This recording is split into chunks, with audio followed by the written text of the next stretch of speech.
I came here to record a statement. I've entered an OB, and I'm getting an OCPD who is trying to bully me, that he cannot respect the Constitution. So he said he will not report my statement.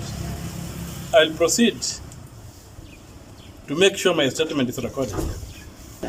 My complaint is that when the president was in Mosocho the other day, he issued a death threat to a group of people, including myself. So I'm personally concerned about that, and I came here to record to file a complaint. I've already recorded an OB number in Mosocho police station. They referred me to come and record a statement, but the OSPD has dismissed me, says the Constitution does not matter and whatever it is.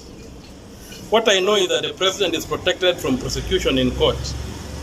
He's not protected from being investigated for criminal utterances. A record that can be used against him after he leaves office. So that's what I'm looking for, to be able to record this issue and to be able to deal with the president according to the law, the way it is. He cannot call me a Mkora. He cannot say he's going to slash me down and others down. That's a death threat. He doesn't have that power. That's the power. He's not immune from the law. Yeah, President was telling me for going to court. We go to court, we challenge some of his policies successfully, and now he's angry. And he doesn't want people to go to court. What does he want people to do? To go to the bush? We're not going to go to the bush, we're going to go to the court. He says he cannot be stopped. The only way he cannot be stopped is if he operates within the law. If he operates outside the law, he'll be stopped. Well, we are challenging his Finance Act.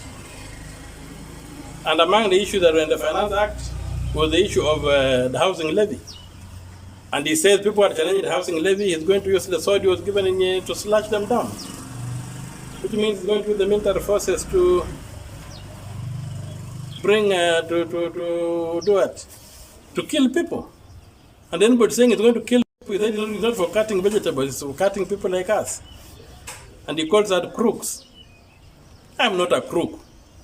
If anything, I have a cleaner record than he has in terms of public affairs. So he cannot call me a crook. So that's where we are going. My advice to him is that he's only unstoppable if he's operating within the law. The moment he steps outside the law, he's stopped by the Constitution. And he's not an emperor. He's a servant of the people. He's not a king. We are elected to serve and he earns a salary. He's not a regent, he's not a king. So he should not begin fooling himself that he's a king that's going to rule, that he runs this country like a private kiosk.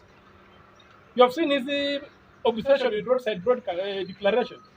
Wherever he goes, he's declaring projects. What happened to the budget that the parliament passed? So all these things are there. And the fight we are having now is a fight over Chapter 12 to make sure that the public finances are protected, public assets are protected, and we are going to do everything possible to remove money from his control, because the treasury as it's constituted now is unconstitutional. The treasury is not supposed to be under the Minister for Finance and therefore under the President. It's supposed to be independent and serving the 48 governments, the one national and the 47 county governments equally. So those are the things we are going to take up. A budgetary corruption and using the budget to steal from Kenyans, we are going to fight and stop it. Money that has been stolen in the past through the budget, we are following it and we are going to follow those people. Article 225, Clause 6 is very clear that if you are in political office or in the civil service and money is lost under your charge, you are liable, whether you are in office or not. So we want to invoke these clauses and ensure that the assets of the people of Kenya are protected and their taxes are also protected and are accounted for. So the president should stop fooling himself that he's above the law. He is not. We are going to ensure that he rules this country, or he governs this country according to the law as a servant of the people and not a master of the people. So he should stop issuing threats. The sword was given at Kasarani was a ceremonial sword. Our national anthem, if he thinks that sword is going to penetrate the republic, he should listen to the national anthem, which says that justice be our shield and defender. So that sword that he thinks he's going to be proud of cannot penetrate the demand for justice and the right to justice that Kenyans have. And the custodian of justice in this country is the judiciary. And we are going to make sure that what is rightfully ours remains rightfully ours. If he changes course and rules this country according to the law, we shall support him. But if you want to rule this country as a rogue individual, we are going to stop.